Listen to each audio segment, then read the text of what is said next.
ఒకటే ఏడుస్తున్నారు, అయ్యో మా పాప ఎందుకు చనిపోయింది, మా పాప వాళ్ళ ఇంట్లో ఎందుకు ఆత్మహత్య చేసుకుంటుంది, మా పాప ఎందుకు చనిపోవాలి అని వీళ్ళు ఎక్కువగా దుఃఖ పెడుతూ ఏడుస్తూ ఏదో జరిగింది మాకు న్యాయం చేయండి న్యాయం చేయండి అని అడుగుతున్నారు. పోలీసులకి ఏం అర్థం కాలేదు ఎందుకు ఇదంతా జరిగిందని. తర్వాత ఏం చేశారో తెలుసా, మొత్తానికి ఎవరైతే ఈ అమ్మాయిని కాల్ చేసి పారిపోయిందో అమ్మాయిని వెతికే ప్రయత్నం చేశారండి. మొత్తానికి అమ్మాయి దొరికింది.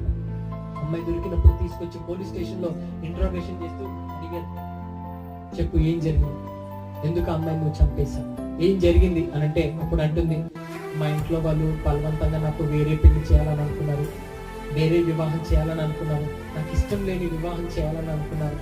అందుకే నేను తప్పించుకోవాలని అనుకుని నా ఫ్రెండ్కి నేను స్లీపింగ్ టాబ్లెట్స్ ఇచ్చి అది ఇచ్చి తాగించిన తర్వాత తాగేసి మత్తు వచ్చేసిన తర్వాత కిరోసిన్ వేసి కాల్ చేశాను. తన బట్టలు నేను వేసుకున్నాను, నా బట్టలు తను వేసుకొని ఇక్కడితో అయిపోయింది, ఇంకా అమ్మ నాన్న కూడా నన్ను ఎత్తుకొని వదిలేస్తారని అనుకున్నాను. కానీ ఇలా జరుగుతుంది.